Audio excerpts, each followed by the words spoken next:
Wow, Alabama. You really did it this time. It's almost like leading the country in hurricane-resilient home designs wasn't enough. Now the shit hurricane has come to harbor and you went and dredged up an issue that for a few years now has been relatively quiet. I really don't have the energy for this right now, but let's try. The issue is over abortion rights. Do you have the right, or as some treat it, an entitlement to get an abortion? Let's find out. First, the only thing worse than my fake enthusiasm is people who support abortion rights just to get in good with people who actually support the movement. She'll find out you're manipulating her eventually, dude. The strongest argument for abortion seems to come from bodily autonomy. It is her body, so it must be her choice, right? Well, counterpoints to this argument would say that an unborn child is not her body and thus would be illegal to terminate the pregnancy. This brings me to the one and only argument that ever made me support the issue of abortion: life support autonomy. A woman does not have the right to kill a child, born or unborn. However, she absolutely has the right to withdraw life support that her body provides. That brings me to another issue. Do I, as a man, have any place in the abortion discussion? After all, I can't get pregnant. Yet.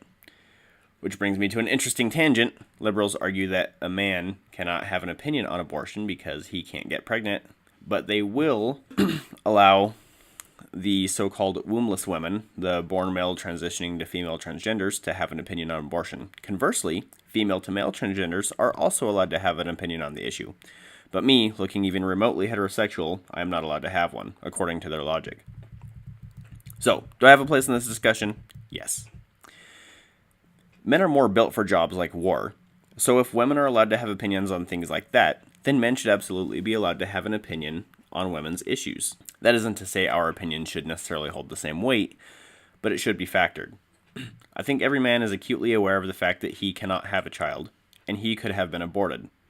I think this scares men and is part of why so many men have such a strong dislike for the issue.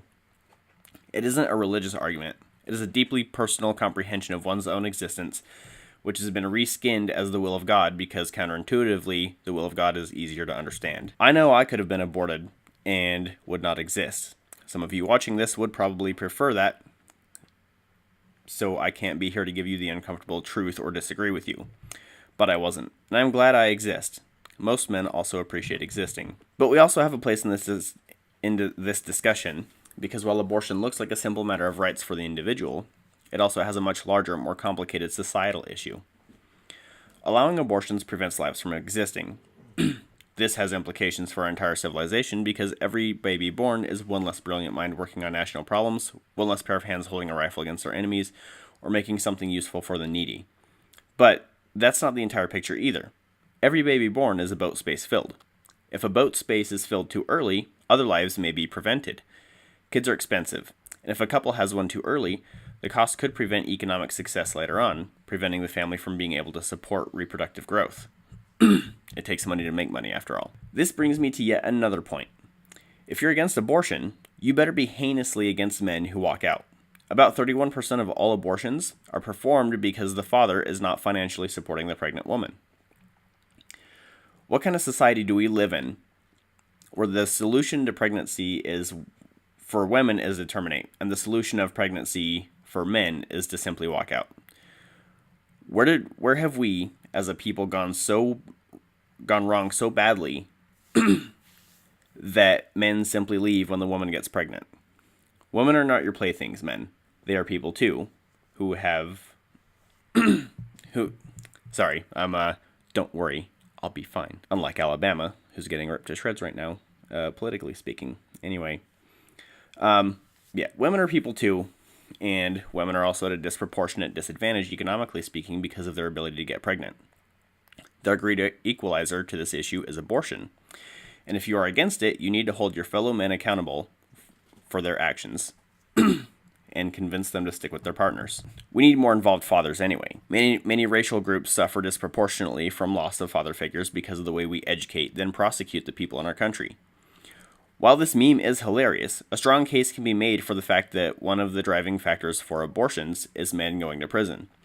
By aggressively criminalizing every little thing we don't like, We have set ourselves up to deprive every community of its masculinity and father figures. And quite frankly, I'd rather have a few more weed dealers on the street than let any community be starved of one of its most critical components of a child's development. And conversely, masculinity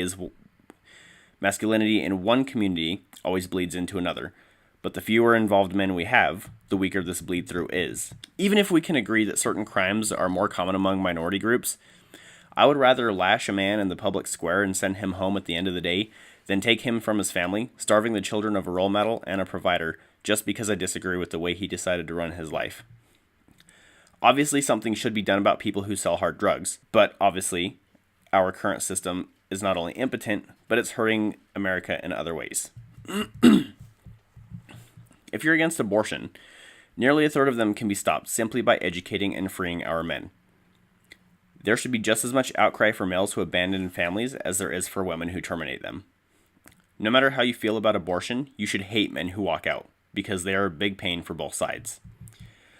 Another 40% of abortions are caused by financial unpreparedness, so nearly 3/4 of all abortions are related to either men walking out or women not having established careers. There are quite a few creative solutions we can implement to our economic structure to prevent abortions. Tax breaks for family is a really good start, and I'm in favor of that. Mandatory paid maternity and paternity leave are also really nice incentives for families and pregnant women. Now I'm starting to sound like a socialist, but I'd rather be a socialist than an inhabitant of a rotten corpse of a nation in perpetual decline because we can't sustain our population. So the issue of abortion comes down to whether you want to live in a society built on convenience for convenience sake or community for community's sake. No matter which side you take, and I have mixed feelings myself, family planning is absolutely critical to avoiding the need for abortion in the first place, and this is honestly the only way we can make any sort of consensus on the issue in this country, as a country. We should make family planning a lengthy and mandatory course in high school, decriminalize a lot of small crimes, punish criminals with short but severe sentences so that they net more time at home with family in the long run, supporting the use of contraceptives. Obviously not permanently necessarily, but for example, I live in Utah, and something really popular here is abstinence-only teaching. Like, kids know what sex is, and they're going to have it. So if you teach them to not do it, and that's the only thing you teach them, then you're setting yourself up for failure and encouraging the use of abortions, especially when abortion is a right, as seen by the Supreme Court. Then they're going to do that, and they're going to do that to protect themselves, when that could have been prevented by explaining to them how to use contraceptives appropriately. You may have the right to withdraw life support provided by your body, but you should also do everything in your power to prevent the need to use it in the first place. Abortion is a simple issue of rights that gets infinitely more complicated when you look at the big picture. This is Poverty Chef, and thank you for watching.